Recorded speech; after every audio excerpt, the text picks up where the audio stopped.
여러분 안녕하십니까? 뉴미디어 기술 클라우드 미디어 시대가 열린다 웨비나 진행을 맡은 이양선입니다. 전자신문 올쇼TV가 마련한 이번 웨비나를 통해 기존의 방송 아키텍처를 혁신하는 새로운 미디어 플랫폼 트렌드와 AWS의 다양한 미디어 서비스를 활용하여 고비용의 장비를 구입하지 않고도 쉽게 클라우드에서 방송 아키텍처를 구성할 수 있는 방법과 다양한 플랫폼 기술을 최적화된 비용으로 활용하는 방법에 대해 알아보겠습니다.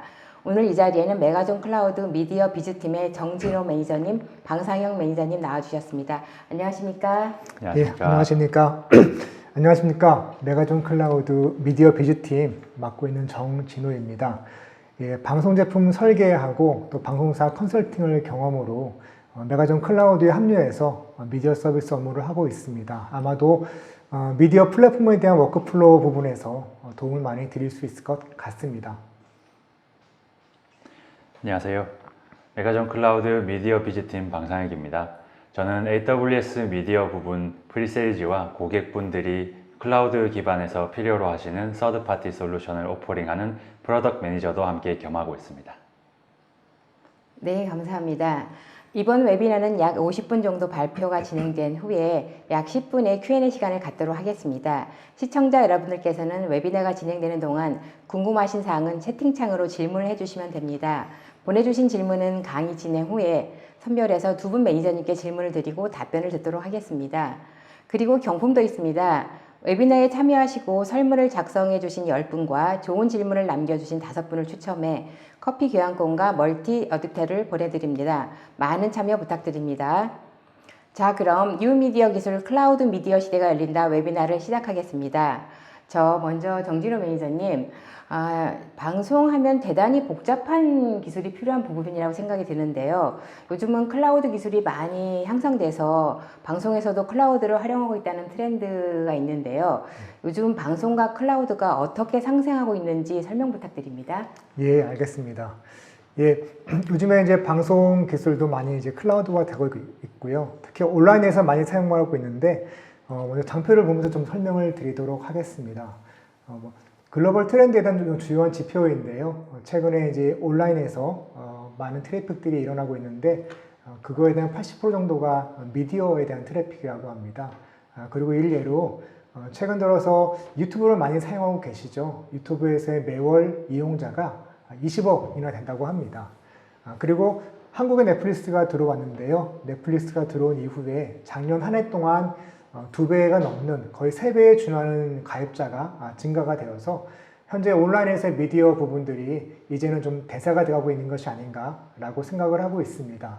또 주요한 지표들과 함께 또 다음 페이지를 보도록 하겠습니다. 예, 앞서 설명드린 부분과도 같은데요. 오른쪽에 보시는 바처럼 넷플릭스, 유튜브, 트위치라든지 또 최근에 국내에서 런칭한 웨이브, 또 훌루라든지 아마존, 아시는 부분도 있고 모르는 새로운 부분도 있을 텐데 대부분들의 주요한 미디어 매체가 이제는 온라인에서 방송을 제공하고 있는 부분들도 많이 성장을 하고 있습니다. 가장 큰 부분들이 방송 시청을 하기 위한 소위 패턴의 변화가 있다고 생각이 되어지는데요. 예전에 큰 TV에서 TV를 이제 봤던 부분들이 이제는 이동도 하면서 또 모바일에서 볼 수 있는 시청 환경이 되어서 이제 이런 부분들을 좀 더 만족시켜주지 않는 방송이 되지 않기 때문에 그런 컨텐츠 소비의 변화가 또 큰 반향이 있다고 생각이 되어지고요. 또 컨텐츠 다양성의 증가가 있습니다. 이제 저희가 예전에는 채널을 몇 개 선택해서 볼 수밖에 없었는데 요즘에는 이제 컨텐츠를 선택해서 제가 원할 때 원하는 시간에 보는 추세가 많아졌죠. 그런 부분도 있고 또 한 가지로서는 이제는 웹에서 또는 이제 웹에서 인터넷에서 매체를 많이 경험하는 추세로 변화되고 있습니다. 이런 추세를 좀 자세히 볼 수 있는 부분들이요. 다음 장의 통계라고 볼 수 있는데요. 이 통계를 보시면은 이제 오른쪽에 국내에서 포맷별로 트래픽이 증가될 때 얼만큼의 양이 이제 증가되고 있는지를 보고 있는데요.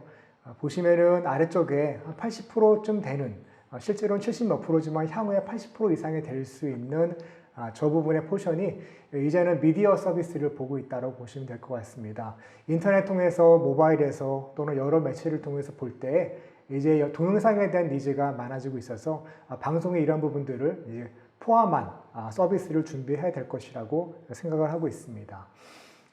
과거에 저희가 지상파 방송과 뭐 IPTV 또는 케이블 아마 이 셋 중에 하나쯤은 이제 보고 계신 것이고 가입하고 계신 서비스일 것입니다.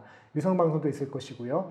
이런 방송들이 과거의 전성기였다면은 이제는 OTT라고 하는 온라인에서의 방송을 대부분 시청을 하고 계시고 이러한 쪽의 서비스가 커지고 있습니다. 원하는 컨텐츠를 선택적으로 내가 볼 수 있다는 장점하고 그리고 국내와 국외를 넘나들어서 컨텐츠를 다양하게 선택해서 볼 수 있는 선택적인 어떤 범위하고 나에게 맞추어서 방송을 볼 수 있다는 이런 장점들이 이런 추세를 더욱더 가속화하고 있는 것 같습니다. 방송과 클라우드 기술은요, 크게는 이제 방송이 IT화되고 또 부호화되면서 디지털화되면서 이제는 웹 서비스 기술을 활용한 방송을 할 수 있는 점이 이제는 저희의 주요한 장점이 될 수 있을 것 같고요. 웹 서비스가 됐다라고 하는 것은 이제 인터넷 전송망을 통해서 세계 어디나 방송할 수 있는 환경이 됐다라는 점이 또 한 가지 변화가 될 수 있을 것 같습니다. 방송 기술의 클라우드 기술의 또 좋은 점들은 이러한 인터넷 기반의 백본들을 활용해서 국내, 국외, 글로벌 방송을 할 수 있는 기반이 마련됐다고 볼 수 있고요. 또 컴퓨터 리소스가 무한히 가까운 정도로 들어있는 클라우드에서 이제 방송의 모든 부분들을 계산하고 만들어내고 서비스를 할 수 있는 기반이 또한 클라우드에서 방송할 수 있는 부분이 접목이 되는 것 같습니다. 당연히 클라우드에는 안정적이고 아주 많은 양의 저장 공간들이 들어있고요. 이런 공간을 활용한 콘텐츠의 어떤 양적인 부분도 제공하는 면에서 장점이 있습니다. 마지막으로는 IT화 돼가고 있는 방송 워크로드가 클라우드에서 다 포함되어 수용될 수 있다는 부분이 장점이 될 수 있는 것이죠. 예.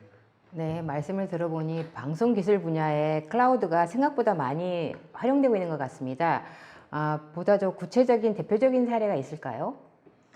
예, 대표적인 사례로 많이 있겠지만 여러분이 아실 수 있는 예로 두 가지를 들어보겠습니다. 첫 번째는 이제 해외 같은 경우는 넷플릭스인데요. 넷플릭스는 다 아실 것처럼 2008년도 이전에는 하드웨어 기반으로 장비를 구축해서 방송을 진행했었는데요. 2008년부터 클라우드로 이전하기 시작하면서 2016년도에 클라우드 이전을 마쳤고요. 지금 여러분이 보시는 넷플릭스 방송은 이제 대부분 다 클라우드에서 가상화된 공간에서 방송을 제공하는 것을 서비스를 보신다고 생각하시면 될 것 같습니다. 지금 현재 가입자가요, 한 1억 5천만 명, 한 나라 인구를 넘어서는 가입자를 갖고 있는데 이런 가입자를 기반으로 서비스할 수 있는 규모화된 부분들은 이제 어느 지역에 속해 있는 장비로 할 수가 없기 때문에 클라우드를 통한 방송을 잘한다고 있다고 볼 수 있겠습니다. 또 국내에서는 최근에 좀 합병으로 좀 커진 웨이브라는 서비스가 있는데요. 이전에 푹과 옥수수 서비스를 이제 함께 합쳐서 지금 벌써 433만 가입자가 될 정도로 성장했는데요. 이 웨이브 서비스도 이제 푹 서비스와 같이 아마존 또는 여러 가지 이제 퍼블릭 클라우드를 기반으로 서비스를 제공하고 있어서 더욱더 큰 규모에서 또는 고화질과 품질의 서비스를 제공하는 것으로 보시면 될 것 같습니다. 네, 정진우 매니저님, 작년 한 해 미디어온 클라우드를 구축한 기업들이 점점 늘었다고 보여지는데요. 그 중에서도 특히 AWS 퍼블릭 클라우드 경우에는 미디어 산업을 위한 전문적인 서비스도 많이 내놓은 것으로 알고 있습니다. 클라우드에서 방송 서비스를 주목하는 이유가 무엇일까요? 예, 제가 몇 가지 좀 장표로 좀 설명을 드리도록 하겠습니다. 일단 주요하게는 이제 클라우드에서 미디어 부분 플랫폼이 좀 포커싱이 되고 또 이제 관심받게 되는 부분들이요. 클라우드에서 미디어 플랫폼을 제공할 수 있는 부분들이 여지가 많은데요. 상표에 보시는 것처럼 이거는 대표적으로 아마존의 사례입니다. 예, 클라우드에 있는 컴퓨터 리소스를 갖고서 방송의 대부분, 생방송이라든지 VOD 또는 그 외에 컨텐츠를 편집하고 가공하면서 관리하는 또 아카이브 할 수 있는 부분들, 맞춤형 서비스를 할 수 있는 부분들과 여러 가지 송출에 대한 부분들까지 최근 들어서는 되게 많은 기술들이 클라우드에서 제공이 되고 있고요. 이런 기술과 함께 이전의 의미를 따져본다면은 기존에 이렇게 컴퓨터 또는 여러 가지 TV가 어딘가 셋탑박스에 연결되어서 컨텐츠를 이제 볼 수밖에 없었던 부분들이 이제는 모바일에서 직접 컨텐츠를 접속할 수 있게 되어지고요. 그리고 동축망이라든지 DSL 또는 이제 공중망을 통해서, 그러니까 말하자면은 전파 자원을 통해서 볼 수밖에 없던 컨텐츠에 대한 부분들이 이제는 IP로 전송할 수 있기 때문에 클라우드에서의 방송 부분이 큰 의미가 있다고 생각이 되어집니다. 그리고 앞서 말씀드린 바처럼 당연히 뭐 하드웨어로 했던 어떤 방송들의 어떤 제한적인 부분들이 이제는 소프트웨어화 되어지고 있고 가상화 되어지면서 당연히 클라우드에서 더 많은 능력이 있게 되는 것이죠. 그리고 예전에는 좀 크고 규모화되고 뭐 전국적인 부분의 방송이 있었다면은 이제는 그걸 넘어서 더 빠르고 더 정확하고 더 다양한 쪽의 이제 서비스를 제공해야 되는데요. 이러한 측면에서 과거에 저희가 봤던 이제 방송들이 이제는 다양화되어지고 더 많은 혁신과 도전을 또 미래적인 서비스를 함께 부과해야 되는 그런 측면에서 클라우드 서비스가 장점이 있다고 생각이 되어집니다. 클라우드의 장점은 백본망이라고 볼 수도 있는데요. 제가 인터넷망으로 시작해서 이제 구축이 된 전 세계가 하나가 된 어떤 글로벌 백본들은 저희가 전송 기지국으로 좀 비유할 수 있을 것 같습니다. 예, 클라우드 백본들은 해가 갈수록 더욱더 강해지고 더욱더 많아지고 더 연결이 되고 있는데요. 저희가 옛날에 그 방송을 하기 위해 전파 자원을 활용했던 부분들이 제한적이고 각 국가 간의 전파에 어떤 영역이 있었다면은 이제는 글로벌 송출에 있어서 이제 인터넷망을 통한 방송이 더욱더 저희에게 좋은 사례가 될 수 있을 것 같습니다. 네, 온프레미스와 비교했을 때 퍼블릭 클라우드 가운데 특히 미디어 서비스의 구축이 두드러졌는데요. AWS 클라우드의 강점은 무엇일까요? 예, 대표적으로 AWS 사례를 말씀대로 들어보면요. AWS에서는 2017년부터 방송 전문 서비스를 출시를 했는데요. 자세히 보시면은 기존의 방송국에서 하고 있는 업무들 대부분들을 포함을 하고 있다는 부분을 확인할 수 있으십니다. 즉, 콘텐츠를 기획하고 제작하며 관리하고 전송하고 하는 영역들에서 클라우드와 제공할 수 있는 범위가 많아졌고요. 이하에 다시 설명드리겠지만 AWS에서는 미디어 라이브로 생방송 서비스를 제공하고 미디어 컨버터와 같은 서비스로 VOD 관련한 서비스를 제공하면서 고화질 콘텐츠를 제작에 기여할 수 있도록 구성을 하고 있습니다. 이렇게 생산한 콘텐츠를 오브젝트 스토리지인 S3하고 글로벌 CDN인 클라우드 프론트2를 통해서 전송할 수 있게 되어지는데요. 기존의 클라우드 기반에서 방송 서비스와 함께 접목돼서 글로벌 방송할 수 있는 기반을 만들고 이런 점을 활용해서 넷플릭스도 방송하고 있다는 점이 대표적인 사례가 될 수 있을 것 같습니다. 예, 국내에서 사례를 좀 말씀을 드리면요. SBS에서 2018년도에 피파 월드컵을 할 때 좀 서비스를 좀 점진적으로 했던 부분들이 될 수 있을 것 같습니다. 뭐 아시는 바처럼 피파라고 하면은 많은 사람들이 동시에 접속해서 경기를 보기 위해서 서비스를 이용하게 되는데요. 이때 하드웨어라든지 제한적인 자원으로 방송하던 부분들은 방송이 어려워졌지만 SBS는 클라우드를 활용해서 이 부분들을 극복한 사례가 될 수 있겠습니다. 또 클라우드란 부분들이 장비를 또 미리 구축하지 않고 사용한 만큼 과금을 하기 때문에 SBS는 평소에 가지고 있는 자원들을 최적화시켜서 비용까지 절감할 수 있는 두 가지의 장점을 활용한 사례이고요. 또 KBS도 이와 비슷한 사례가 있습니다. 여러분 잘 아시죠? 태양의 후예라고 꽤나 굉장히 저도 자주 봤던 드라마인데요. 사람들이 이 방송을 할 때 급격히 몰리게 되니까 IT 자원들이 필요하게 되고 그 IT 자원들을 미리 구입해서 예측할 수 없는 그 수량을 준비한다는 것이 한계가 있었죠. 이런 부분들을 클라우드를 활용해서 KBS는 해결했고요. 클라우드에서 서비스를 제공하면서 많은 사람들이 이제 서비스를 이용할 때 클라우드 확장됨을 통해서 서비스를 중단 없이 할 수 있는 예였었습니다. 또 한 가지로는 자카르타 팔렘방 서비스였는데요. 이와 마찬가지로 미리 준비된 자원들을 클라우드를 이용했기 때문에 사람들이 많은 서비스를 제공할 때 그 많은 트래픽들을 클라우드 자원을 통해서 제공을 하고 또 평소에 트래픽이 많지 않을 때는 클라우드에서의 최소화된 요금으로 서비스를 제공해서 최소한의 과금으로 최대한의 효과를 보는 사례가 될 수 있을 것 같습니다. 좀 지금까지 어떻게 보면 여러 가지 말씀을 드렸는데요. 조금 정리를 해본 측면에서 다음 페이지를 보시면 클라우드에서 미디어 서비스의 장점에 대해 설명을 드렸는데요. 잘 이해가 되셨는지 모르겠습니다. 방송 플랫폼에서 할 수 있는 주요 서비스들을 한 장으로 좀 정리해 드리는 장표인데요. 퍼블릭 클라우드에서 현재 주요하게 제공하고 있는 서비스들입니다. 컨텐츠를 생성도 하고 입력도 하고 또 가공도 하고 또 미디어 자산으로 관리를 하면서 미디어 전송을 할 수 있는 대부분의 영역에 대해서는 서비스가 나와 있기 때문에 이 부분을 활용한 방송을 진행할 수가 있으십니다. 클라우드에 있는 미디어 외의 서비스들을 연계해서 좀 더 혁신적이고 미래적인 방송을 지향할 수 있는 서비스를 구성할 수 있는 부분들이 저쪽에 있는 미디어 A라고 하는 부분들입니다. 인공지능과 머신러닝을 활용해서 미디어에 추가적인 부가 서비스를 제공할 수 있도록 하는 도전적인 혁신적인 서비스를 제공할 수 있고요.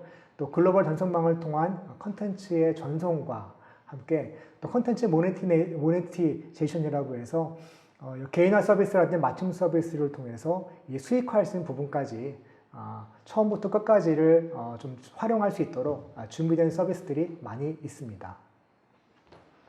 네, 방송 서비스의 고도화를 위해서 클라우드 도입을 고려하는 기업들도 있을 것 같습니다. 이런 기업들을 위해서 혹시 클라우드 환경에 미디어 서비스를 구축할 때 이것만을 알고 갔으면 좋겠다라는 사항이 있다면 어떤 게 있을까요?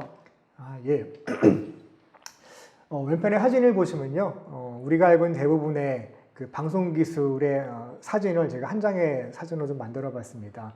장비들이 들어있고 그 장비들을 연결시키고 또 그 장비들을 유지 관리해야 되는 부분들이 저희가 알고 있는 미디어를 한다라고 하면은 가감하고 미리 준비해야 될 부분들이 있었는데요.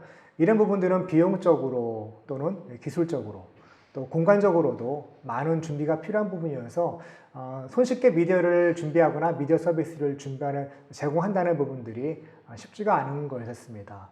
더욱이 미디어의 변화와 혁신이 빨라지면서 이런 식으로 방송 기술을 성장시키고 상향시키고 또 발전시키기에는 또 한계가 있는 부분이 많았죠. 이런 부분들을 다음과 같이 좀 설명을 드릴 수 있을 것 같습니다. 클라우드에서 미디어를 내가 서비스를 한다는 부분들은 앞장과 같이 장비를 구성하거나 그 장비를 놓을 공간과 그 장비를 운영할 수 있는 고 인력을 준비하지 않고 클라우드에 손쉽게 가이드를 받으면서 모든 기능과 자원을 소프트웨어로 꺼내어 사용하는 방식으로 좀 더 쉬워졌다고 보시면 될 것 같습니다. 일례로 UHD 서비스를 지금 하고 있지 않습니까? 4K UHD 같은 경우에는 뭐 지금도 서비스를 하고 있지만 8K라든지 그 이상의 고화질 또는 고품질로 갔었을 때는 전파 자원을 갖고서 방송한다는 부분들이 갈수록 어려질 수밖에 없습니다. 클라우드에서는 고화질에 대해서는 인터넷과 웹과 백본망에 따라서 전송할 수 있기 때문에 점점 업그레이드 될 수 있고요. 그리고 기존에 방송했던 부분들과 함께 VR과 같이 VR 또는 개인화라든지 맞춤형 컨텐츠 제공이라든지 이런 혁신적인 도전들까지도 클라우드 방송 플랫폼에서는 함께 이용할 수가 있습니다. 먼저는 주요한 장점을 설명해 보겠습니다. 장비입니다. 제가 여러 번 말씀을 드렸는데요. 구입하지 마시고 그에 해당하는 기능을 클라우드에서 꺼내서 구성해서 월별 종량제 요금으로 사용하시면 됩니다. 초기 비용이 없으니까 매우 좋을 것 같습니다. 라이선스 구입에 대한 부담 해결입니다. 마찬가지로 대부분 클라우드 요금에는 포함이 되어 있어서 월별 비용을 낮추고 비싼 서비스도 손쉽게 시도해 볼 수 있는 환경을 제공해 드릴 수 있습니다. 특히 스타트업과 같이 뭔가를 이제 새로 시작하는 기업에게는 유리할 수 있을 것 같은데요. 얼마만큼 서비스가 잘 될지를 모르는 상황에서 하드웨어나 어떤 소프트웨어 라이센스를 비싼 비용으로 구입한다는 부분들은 좀 부담이 있을 수밖에 없는데요. 월별 비용으로 사용만큼 하고 그 사업이 잘 되면은 더 확장하시고 그 사업이 어려울 때에는 손쉽게 정리할 수 있는 부분에서 장점이 있을 것 같습니다.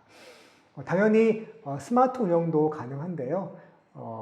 장비를 구성할 때는 장비에 대한 복잡도와 그 장비를 또 유지 운영할 수 있는 인력에 대한 관리, 여러 가지 복잡성이 증가합니다.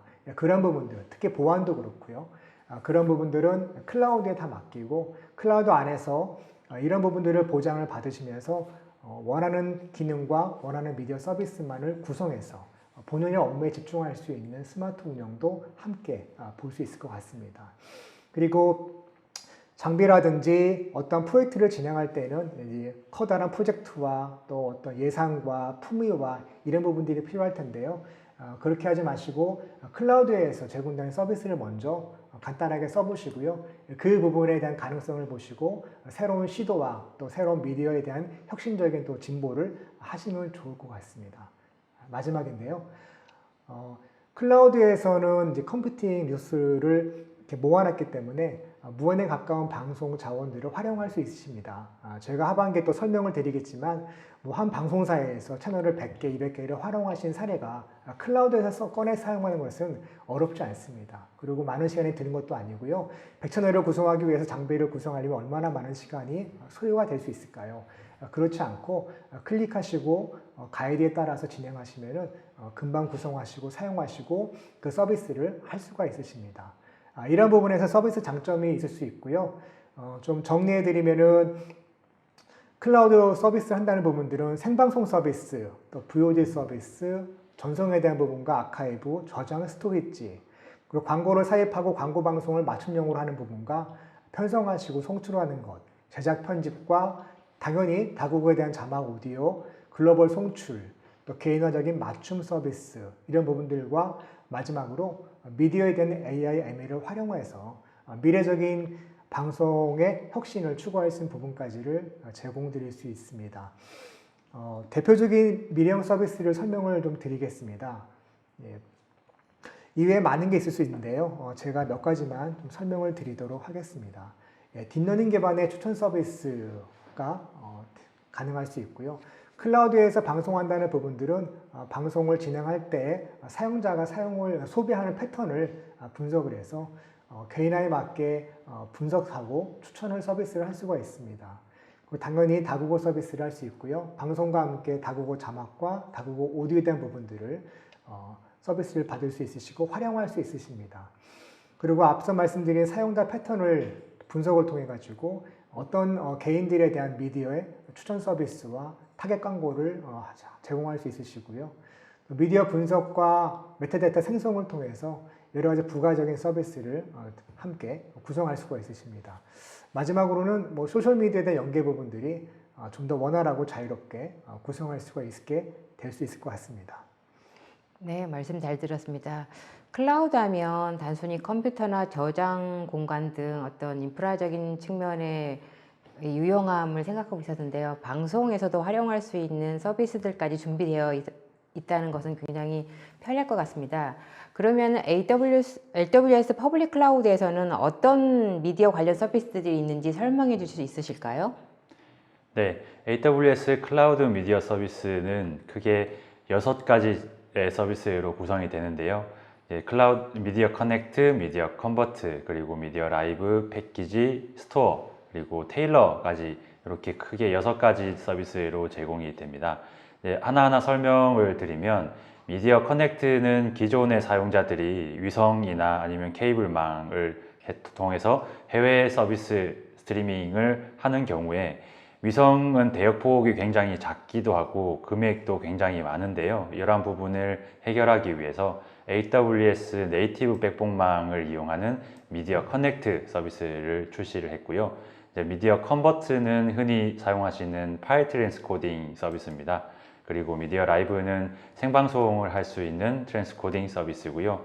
미디어 패키지하고 미디어 스토어는 기본적인 기능은 똑같습니다. 오리진 서비스를 제공한다는 부분은 똑같은데 미디어 패키지는 서드파티 솔루션, 뭐 DRM이라든지 아니면 워터마킹이라든지 아니면 뭐 그 카스, 수신 제한 시스템 부분도 다 연동이 가능하도록 만들어진 기능이 미디어 패키지이고요. 미디어 테일러는 사용자 기반 광고 삽입이나 아니면 뭐 로컬라이제이션 베이스 광고 삽입이나 이런 부분을 도와줄 수 있는 광고 삽입 기능을 담당하는 미디어 테일러, 이렇게 6가지 서비스로 구성이 되어 있습니다.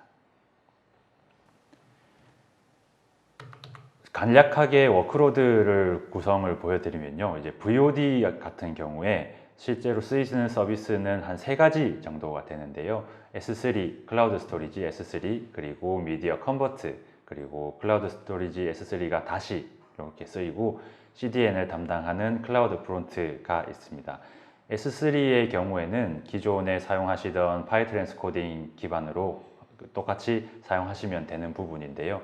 와치 폴더 형식으로 파일이 입력이 되면 미디어 컨버트가 인지를 해서 다시 트랜스코딩해서 떨어뜨리는 구조입니다.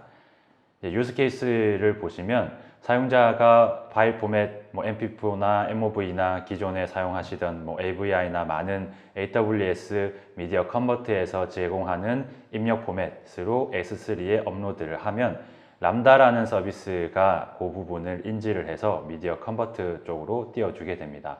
그러면 미디어 컨버트는 자동적으로 기존에 세팅되어 있던 파이프라인을 통해서 미디어 파일을 컨버팅하게 되고요. 이제 S3로 떨어뜨리게 되는데 이 S3의 다른 기능 한 가지는 오리진 서비스를 담당을 할 수 있습니다. 그래서 MP4 파일로 떨어진 파일을 S3를 이용해서 오리진 서비스를 사용하실 수 있게 되는데요. 클라우드 프론트하고 연계해서 사용자 디바이스까지 전송할 수 있도록 도와주는 케이스입니다. 그리고 두 번째는 엘레멘탈 라이브를 이용한 라이브 워크로드인데요. 사용자가 RTP나 RTMP나 아니면 UDP 기반의 스트림을 전송을 하면요. 미디어 라이브에서 자동적으로 입력을 인식을 하고 그리고 미디어 스토어나 패키지를 통해서 오리진 서비스를 하게 되는 케이스입니다. 실제 케이스로는 사용자에서 이제 케이블 오퍼레이터 경우였는데요. 이제 케이블 오퍼레이터가 RTMP를 신호를 보내주면 미디어 라이브로 인입되게 되고 미디어 라이브에서 라이브 트랜스코딩을 거쳐서 미디어 스토어로 전달이 되고 그리고 S3는 이제 파일 기반으로 해서 파일 라이브 기반에서 쓰이고요. 그래서 클라우드 프론트 CDN 서비스까지 연동을 할 수 있도록 만든 케이스입니다. 이럴 경우에는 미디어 라이브가 스케줄링까지 담당을 할 수 있는데요. 그래서 내가 기존에 트랜스코딩 해놓은 파일이 있으면 그 파일을 내가 원하는 시간에 땡겨서 미디어 라이브로 쏘고 미디어 라이브에서 실시간 트랜스코딩을 다시 거쳐서 방송을 할 수 있도록 도와주는 케이스입니다. 그래서 미디어 대표적인 메가존 클라우드에서 구성한 미디어 사례는요, 케이블 오퍼레이터의 OTT 서비스 사업자였는데요. 지금 기존에 다른 OVP 사업자들 서비스를 사용을 하고 계셨어요.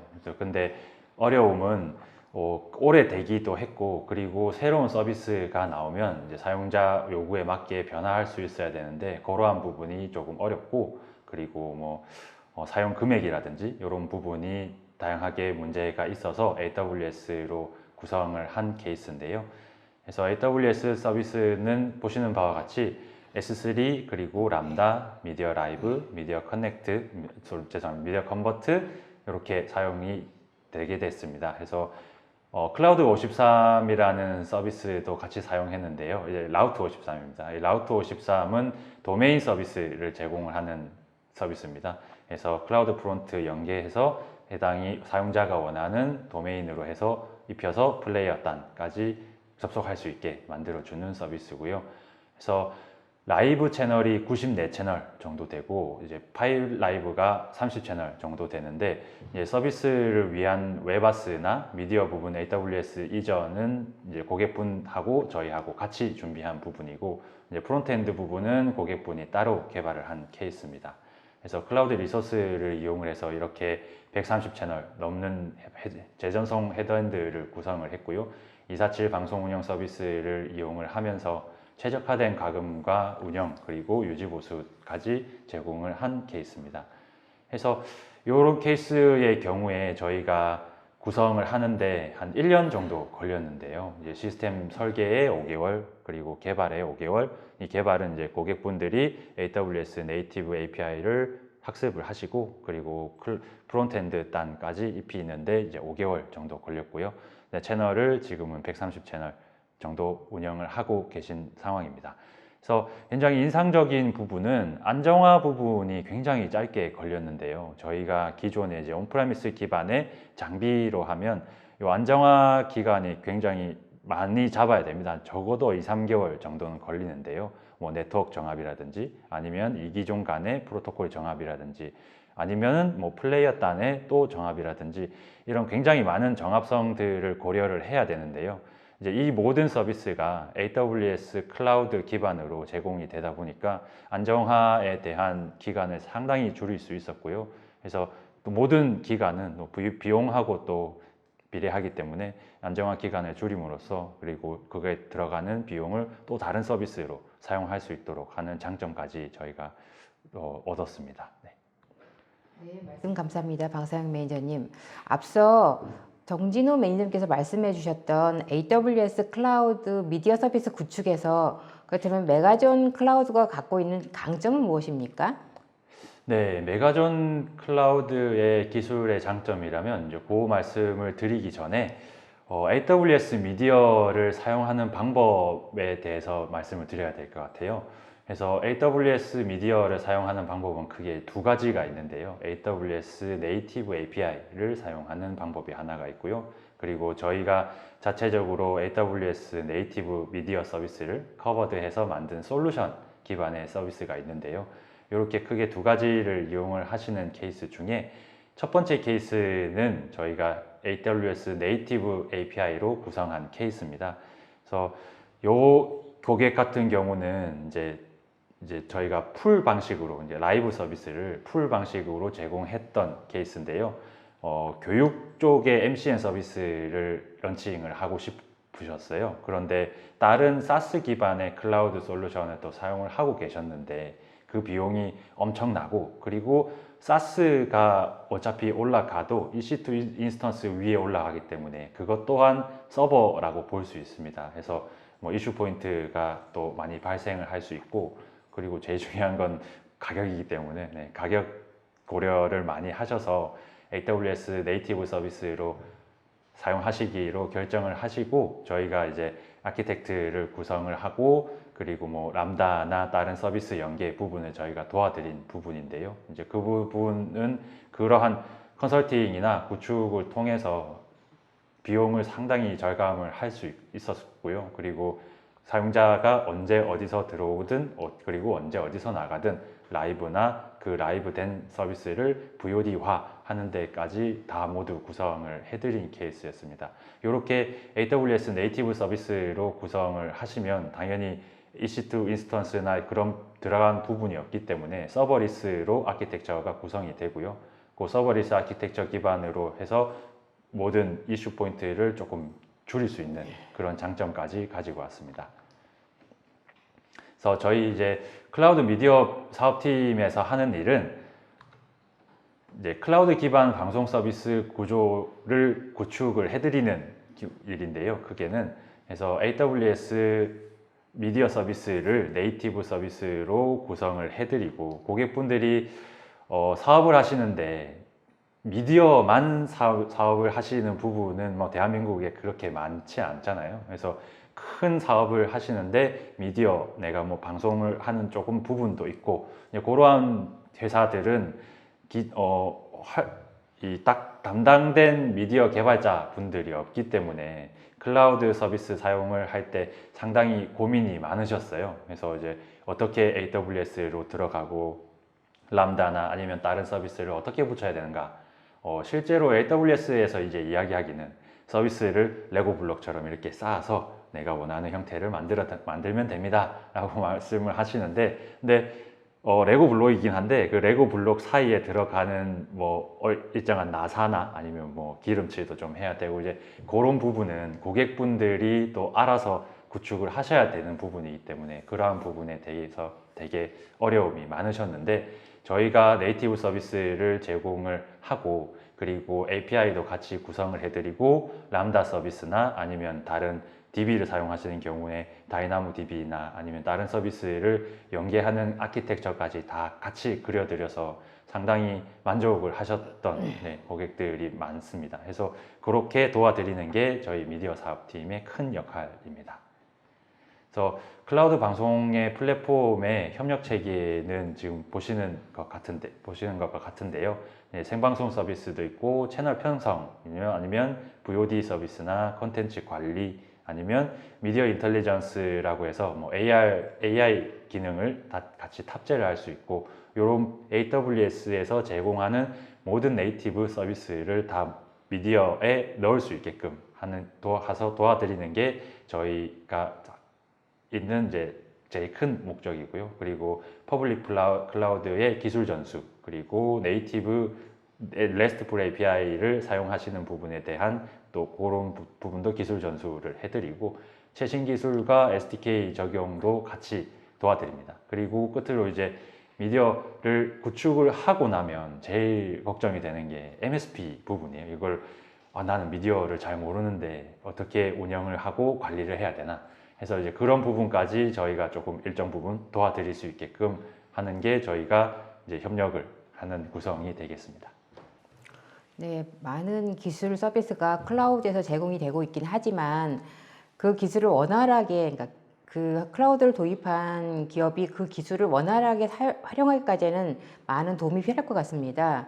그러니까 메가존 클라우드에서는 이렇게 낯설은 클라우드 기술을 잘 활용할 수 있도록 하는 지원하는 프로그램이 있는지요? 있다면 어떤 것이 있나요? 네, 저희 또 아까 말씀드린 바와 같이 미디어 MSP라는 이제 프로그램을 제공을 드리고 있는데요.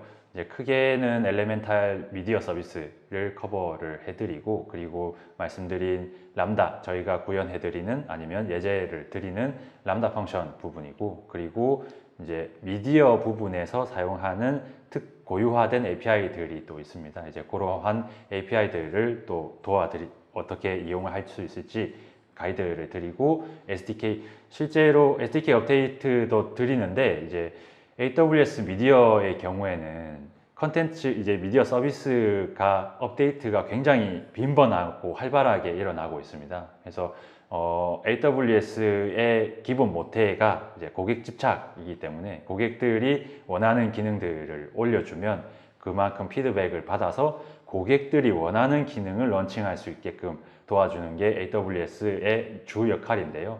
이제 그러한 부분이 굉장히 많이 전 세계적인 피드백을 받아서 제너럴한 부분도 그렇고 마이너한 부분도 그렇고 굉장히 많은 업데이트가 제공되기 때문에 고객분들이 하나하나 체크를 하실 수도 없고 그리고 굉장히 많기 때문에 이걸 어떻게 활용을 해야 되나 하는 고민들도 굉장히 많이 있는데요.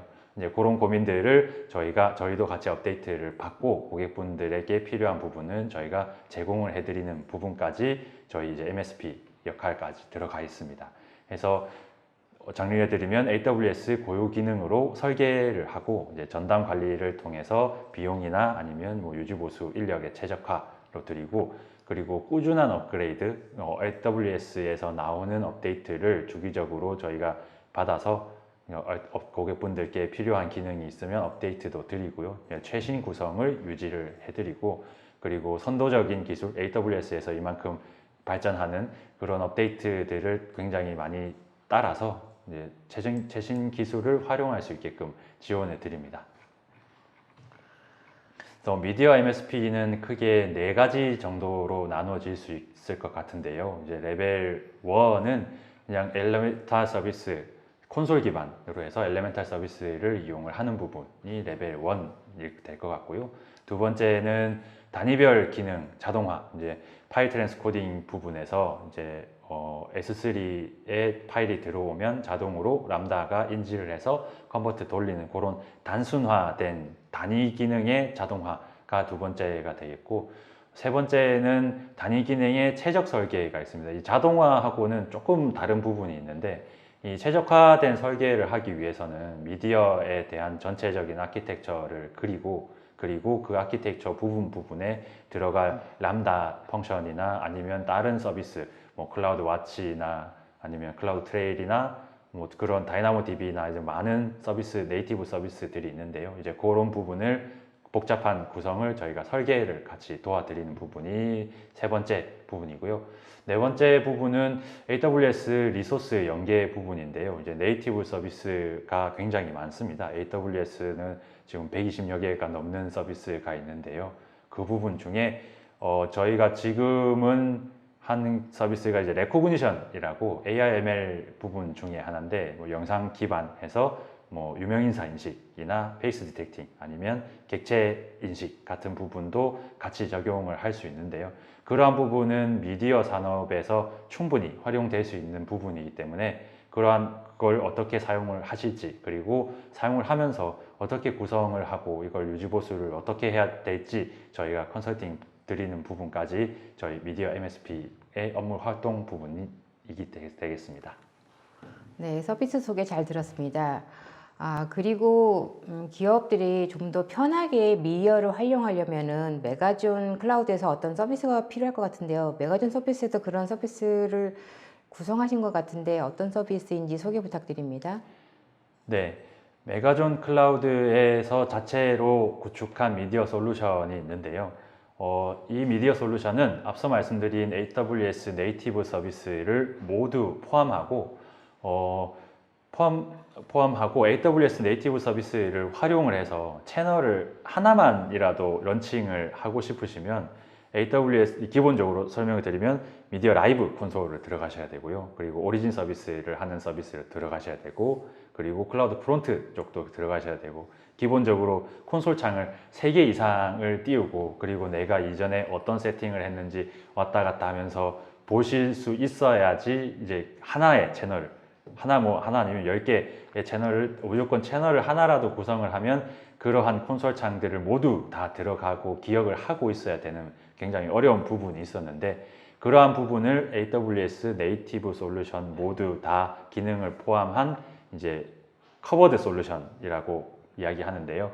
그래서 이름이 이제 클라우드 플렉스 미디어라고 AWS 미디어 커버드 솔루션을 저희가 가지고 있습니다. 그래서 클라우드 기반 AWS 클라우드 리소스를 기반으로 하고요. 이제 미디어 솔루션을 제공을 하고 앞서 말씀드린 AI 부분이나 아니면 다른 부분 연동까지도 저희가 도와드리고 있습니다. 주요 기능으로는요, 시스템 운영, 컨텐츠 관리, 그리고 서비스 운영 이렇게 크게 3가지가 되는데요.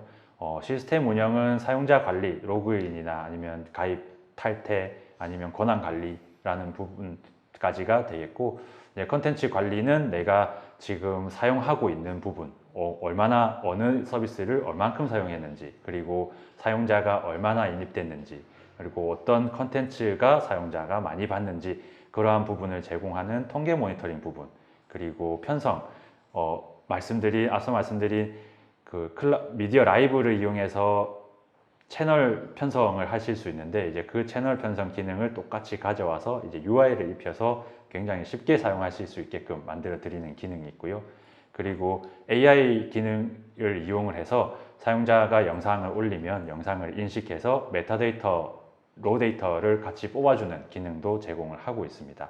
여기까지가 컨텐츠 관리 부분이고 마지막으로 이제 컨텐츠 운영 부분은 컨텐츠를 사용자가 단순히 트랜스코딩하고 서비스하는 부분뿐만 아니라 기존에 있었던 컨텐츠를 재창조해낼 수 있도록 도와드리는 부분이 이제 CMS 부분인데요. 크게 이제 비디오 부분하고 에셋 부분 이렇게 크게 2가지로 나누어지는데 비디오 부분은 내가 기존에 원본으로 트랜스코딩을 했던 뭐 원본 파일 아니면 프록시 파일, 썸네일이나 더빙 파일 이런 부분들이 한 묶음으로 되어 있는 게 비디오고요. 그리고 에셋은 그러한 묶음들이 각각 다 떨어져 있는 게 에셋입니다.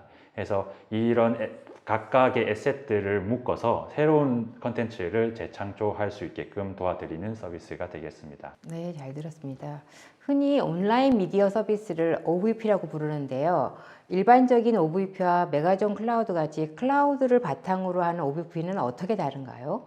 네, 저희 메가존 클라우드의 OVP는요, 이제 OVP라고 하기는 조금 단어가 조금 애매한데요. 이제 기존의 OVP의 개념은 그냥 내 자원을 고객한테 빌려주고 이제 그것만큼 과금을 받는 형식인데 저희 클라우드 플렉스 미디어는 고객 계정 자체에 저희 클라우드 플렉스 미디어를 프로비저닝 해주는 개념입니다. 그래서 내가 다른 사람의 자원을 빌려 쓰는 게 아니고 내 자원을 내가 원하는 만큼 사용하시는 부분이기 때문에 OVP랑은 좀 개념이 좀 많이 다릅니다. 그래서 크게는 이제 OVP 같은 경우는 내가 뭐 한 채널을 이용을 하고 있었는데 급하게 세 채널, 네 채널을 런칭을 해야 되는 사례가 생겼을 때는 그때는 OVP 사업자하고 같이 또 연락을 하고 계약서를 다시 쓰고 또 준비하는 시간이 굉장히 오래 걸리는 불편함이 있었는데 클라우드 플렉스 미디어는 AWS 미디어 서비스에 기반을 두고 있기 때문에 AWS 미디어에서 제공하는 그런 유연성이라든지 확장성 부분을 모두 다 커버하고 있습니다. 그래서 채널이나 아니면 사용자들이 기하급수적으로 많이 늘어났을 때 그때 유연하게 대응을 할 수 있고요. 이제 뭐 사용자가 다른 서드 파티 솔루션하고 이야기를 할 필요 없이 내가 필요하면 필요한 만큼 늘려서 쓰고 그리고 뭐 시청자의 기대가 그렇게 또 내 기대만큼 맞지 않으면 또 서비스를 또 내리면 되고 또 쓴 것만큼만 내는 그런 장점을 똑같이 가져가는 서비스가 클라우드 플렉스 미디어가 되겠습니다. 네, 잘 알겠습니다. 그럼 클라우드 플렉스 미디어는 어떤 서비스와 확장성이 있는가요? 네, 클라우드 플렉스 미디어는 기존의 AWS 네이티브 서비스를 커버드한 솔루션이기 때문에 AWS에서 제공하는 모든 기능을 다 사용하실 수 있는데요. 예를 들어 지금 이제 요 말미에 데모 영상을 보여드릴 텐데 그 데모 영상 부분에 저희가 적합한 서비스를 넣은 부분이 AWS 레코그니션 서비스가 있습니다. 이제 이 레코그니션 서비스를 이용을 해서 객체나 인물 아니면 셀러브리티 인식을 해서 그 셀러브리티가 어느 장면에 얼만큼 나오고 그리고 그러한 부분을 편집을 잘 할 수 있도록 도와드리는 서비스를 저희가 붙인 건데요. 그렇게 해서 클라우드 리소스 기반의 AWS 클라우드 리소스 기반에서 작동하는 모든 서비스를 굉장히 쉽게 붙일 수 있고 그리고 그런 완전 관리형 서비스를 통해서 고객분들은 기존의 OVP 서비스를 사용을 하는 것 같이 파일만 올리거나 아니면 원본 파일만 스트리밍을 하시면 어떤 서비스가 어떻게 돌아가는지 전혀 신경 쓰실 필요 없이 바로바로 사용자端까지 배포가 될 수 있도록 도와드리는 게 굉장히 큰 차이점이라고 볼 수 있습니다. 그래서 간단히 이제 사용자의 UI를 보시면 지금 이렇게 굉장히 심플하게 되어 있는데요. 이제 하나의 창으로 해서 미디어 컨버트 부분, 미디어 라이브 부분, 그리고 오리진 서비스 배포까지 하나의 창으로 모두 다 관리할 수 있게끔 저희가 제공해 드리는 부분이고 앞서 말씀드린 바와 같이 컨텐츠 중심의 컨트롤을 하기 위해서 CMS 창을 별도로 제공하는데요. 그 CMS 창에는 레코그니션이나 아니면 AWS 솔루션이나 아니면 다른 서드파티 솔루션을 붙일 수 있도록 하는 창이 또 제공이 되고 있습니다. 그래서 지금 이렇게 설명드리면 어떤 기능이 어떻게 돌아가는지 잘 모르실 것 같아서 저희가 영상을 준비했는데요. 영상을 같이 보시면서 제가 설명을 드리면 좀 더 빨리 와닿을 수 있을 것 같습니다.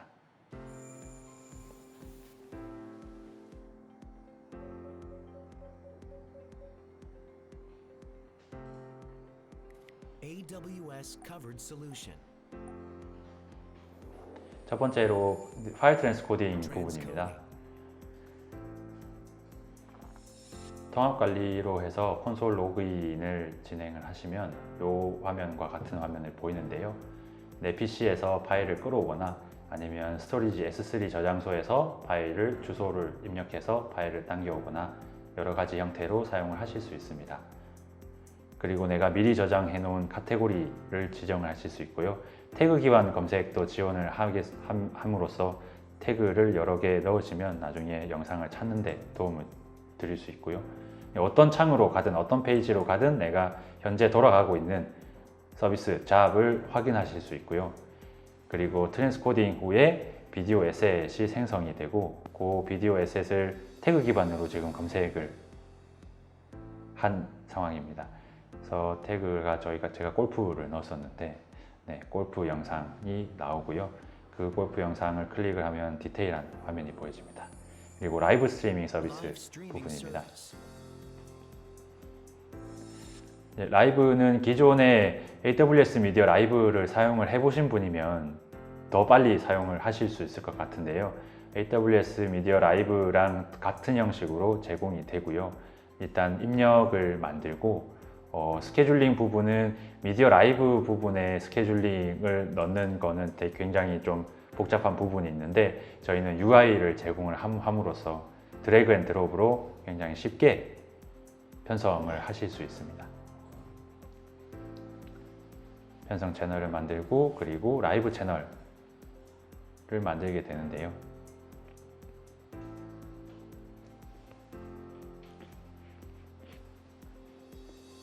라이브 채널은 사용자들이 임의대로 만들게 되면 라이브 리미테이션도 걸리고 이제 채널에 한계가 있기 때문에 사용자 이제 관리자의 승인을 받도록 되어 있습니다. 그래서 채널 요청이 들어오면 관리자는 해당 채널로 가서 해당 채널에 대한 사용 권한을 풀어줄 수 있습니다.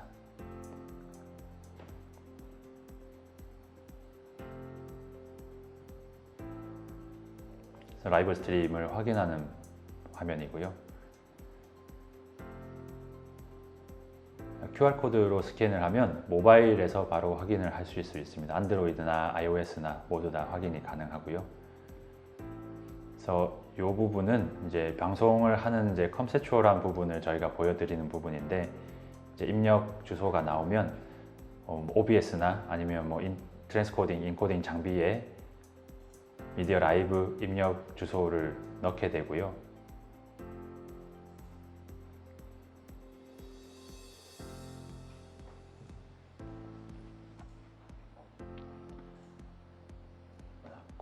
채널로 가서 라이브 방송을 스타트를 하고 그리고 이제 편성을 하게 됩니다.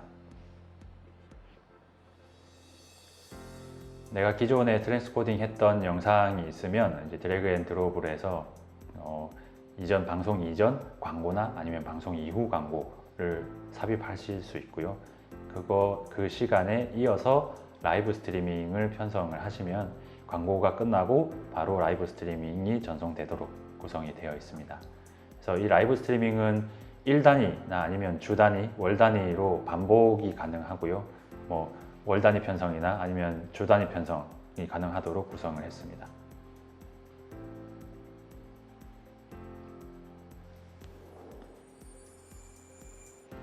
네, 컨텐츠 관리 부분입니다. 컨텐츠를 관리 부분은 CMS 창을 따로 띄워서 관리를 하는 부분이고요.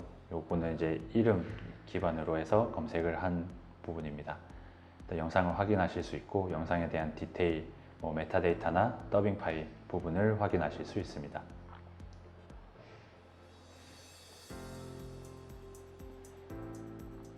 저희는 이제 태그 기반으로 또 검색을 해봤는데요. 이 파일은 이제 SS에 등록이 되어 있는데 저희가 AWS 레코그니션 서비스를 연동해 놓은 서비스입니다. 그래서 가시면 메타데이터 확인이나 레코그니션 기반으로 한 이제 셀러브레티 인식을 가시면 지금 영상에 나온 러셀 크로우를 IMDb에서 확인할 수 있도록 도와드립니다.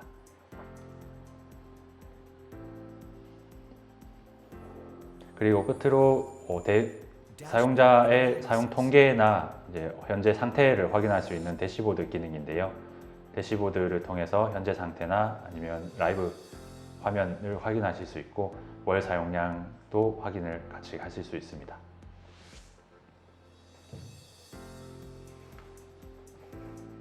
Cloudplex Media, Megazone Cloud. 네, 여기까지가 이제 메가존 클라우드에서 제공드리는 이제 네이티브 서비스와 그리고 커버드 솔루션 이렇게 두 가지를 설명을 드렸습니다. 네, 수고하셨습니다. 두 분 매니저님께서 강의하시는 동안 많은 시청자분들께서 질문을 주셨습니다. 시청자분들이 주신 소중한 질문 몇 개를 골라왔습니다. 한종호님께서요. 어떤 기업체에서 미디어 클라우드가 필요하다고 생각하는지요? 그리고 또 요즘 1인 방송 유튜버들이 많이 나오고 있는데요. 개인이 해당 제품을 배우는 데 있어서 쉬운지 그리고 비용 부담은 없는지라고 질문하셨는데요. 어느 분께서? 제가 말씀드릴까요? 일단 미디어가 필요하신 모든 기업체에서 미디어를 사용할 수 있으시고요. 제가 말씀드린 것처럼 미디어를 사용하기 위해 필요한 이제 조건들이 많이 사라졌기 때문에 미디어가 작게 시작하든 크게 시작하든 필요하신 경우에 사용하시면 될 것 같고요. 그리고 처음 배우는 게 어렵지는 않습니다. 근데 이제 약간의 가이드하고 설명이 필요하고요. 그런 부분들을 메가존 클라우드에서 제공을 드리고 있으니까 함께 연락하시고 또 가이드를 들으시면 될 것 같습니다. 비용 부담은 있습니다. 근데 그 장비를 사는 것처럼 초기에 드는 비용은 아니고요. 실험을 하시고 뭔가 배우시고 하실 때 사용한 만큼의 작은 금액이 나오게 되는데요.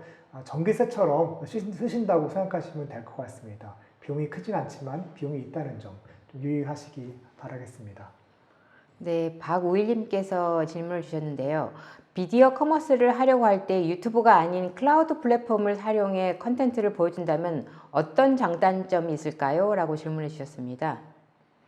네, 많은 고객분들이 박우일님과 비슷한 질문을 해오셨는데요. 이제 저희가 말씀드리는 부분은 그렇습니다. 이제 유튜브로 올리면 유튜브에서 뭐 10분짜리 아니면 20분짜리 영상을 올리면 그 영상의 조회수가 많아지면 광고가 붙죠. 그러면 이제 광고 수익을 얻을 수 있고, 그런데 기업의 입장에서는 이 광고를 내 맘대로 할 수가 없습니다. 내가 원하는 광고를 넣고 싶은데 그 광고가 어디에 들어갈지 그리고 얼만큼 들어갈지 내가 판단을 할 수 없는 부분이고요. 그래서 유튜브에서 뭐 자의적으로 이렇게 광고를 넣는 부분이 있지만 이제 AWS 서비스를 이용을 하시면 저희가 사용자에서 고객이 원하는 부분, 원하는 만큼의 이제 광고 서비스가 제공이 되고요. 그러한 광고 서비스가 나가고 사용자들의 통계 부분이라든지 아니면 어떤 지역 기반 아니면 개인 기반으로 해서 개인화 서비스까지 다 가능하도록 만들어 드리는 장점이 또 있습니다. 그래서 유튜브도 굉장히 좋은 플랫폼이긴 한데요. 저희 AWS를 이용을 해서 퍼블리싱을 하시면은 제일 큰 장점은 일단 내가 컨텐츠를 소유를 하고 있고 모든 재량은 내가 가지고 있다라는 게 가장 큰 장점이 될 것 같습니다. 네, 또 다른 분께서는 국내에서 해외로 방송을 하려고 합니다. 복잡할 것 같은데 구현을 쉽게 할 수 있는지요? 라고 하셨습니다. 예, 제가 말씀드리면요. 구현이 어렵지 않습니다. 예, 국내에서 해외로 방송할 때와 국내에서 국내로 방송할 때와 구성이 다르지가 않고 아마존 또는 여러 가지 이제 공공 클라우드에서 갖고 있는 한국 리전 또는 해외 리전들을 선별하셔가지고 방송을 하는 쪽과 방송을 받는 쪽 또는 방송을 이제 배포하기 위한 목적에 따라서 리전을 선택하시면 되기 때문에 방송 구성하시고 해외로 방송하는 부분들이 일단 기본적으로는 어렵지가 않습니다. 예. 네, 또 다른 질문은요. 서비스를 고도화하면서 미디어 부분을 추가하게 되었습니다. 백엔드로 클라우드를 사용할 수 있을까요? 라고 질문을 주셨는데요. 네, 미디어 부분도 추가를 하게 되면 기존에 이제 사용하시던 많은 고객분들이 앞서 제가 장표를 설명드리면서 말씀드리는 고객분들 사례와 똑같이 기본 사업은 미디어가 아닌데 내가 미디어를 한 부분으로 하고 있는 고객분들이 굉장히 많았습니다. 그래서 그러한 고객분들은 내가 전산실이나 아니면 서버실을 운영을 하기 또 힘들고 미디어 향 서비스를 따로 만들기는 좀 부담스러운 입장이 굉장히 많으셨는데요. 이제 그러한 부분은 클라우드로 굉장히 손쉽게 해결한 부분이 있습니다. 해서 말씀드리면 인프라뿐만 아니라 미디어 부분까지 AWS 네이티브 서비스를 이용을 하실 수 있습니다. 네, 감사합니다. 세미나가 쏟아지는 동안 질문에 서희껏 답변해 주신 분께도 감사드립니다. 방송 후에는 설문 참여자 10분과 좋은 질문 남겨주신 5분을 추첨해 커피 교환권과 멀티 어댑터를 보내드리겠습니다. 끝으로 정진호 매니저님 그리고 방상영 매니저님 오늘 웨비나 진행 소감 부탁드립니다. 예, 개인적으로는 좀 큰 좀 의미 있는 시간이었었고요. 일단 방송을 하고 방송 기술을 다루면서도 또 특히 이제 클라우드에 와서 클라우드에서 방송을 좀 서비스하고 이 부분을 설명드리고 또 제공드릴 수 있는 점에서 개인적으로 큰 의미가 있고 감사한 시간이었습니다. 네, 제 개인적으로는 저는 이제 이전 직장이 다 이제 박스세일즈를 하는 장비 회사였는데요. 이제 그때 있을 때 생각한 게 그거였습니다. 사람들이 클라우드를 그렇게 많이 사용할까? 라는 생각을 하고 있었는데 실제로 이제 메가존 클라우드에 들어와 보니까 대한민국의 거의 모든 기업을 하시는 분들이 클라우드를 사용하시고 계셨고요. 그래서 그 부분이 굉장히 놀랐고, 또 놀란 부분은 미디어 사용자분들은 거의 클라우드를 사용 안 하시고 있다는 부분이 두 번째 놀란 점인데요. 그래서 작년 그리고 올해로 해서 점점 이제 미디어 시장도 클라우드로 올라고 하는 조짐이 많이 보이고 있고요. 아마 내년쯤으로 하면 되게 폭발적인 성장이 있을 것 같습니다. 그래서 굉장히 개인적으로 기대가 많이 되고요. 또 메가존 클라우드 AWS 구축하시는 부분 중에 어려운 부분이 있으면 메가존 클라우드에 연락을 하시면 저희가 또 성심성의껏 도와드릴 수 있도록 하겠습니다. 감사합니다. 네, 감사합니다. 네, 이상으로 전자신문 올쇼TV가 마련한 뉴미디어 기술 클라우드 미디어 시대가 열린다 웨비나를 마치겠습니다. 전자신문 올쇼TV는 또 다른 웨비나 방송으로 시청자 여러분을 찾아뵙겠습니다. 시청해주신 여러분 고맙습니다.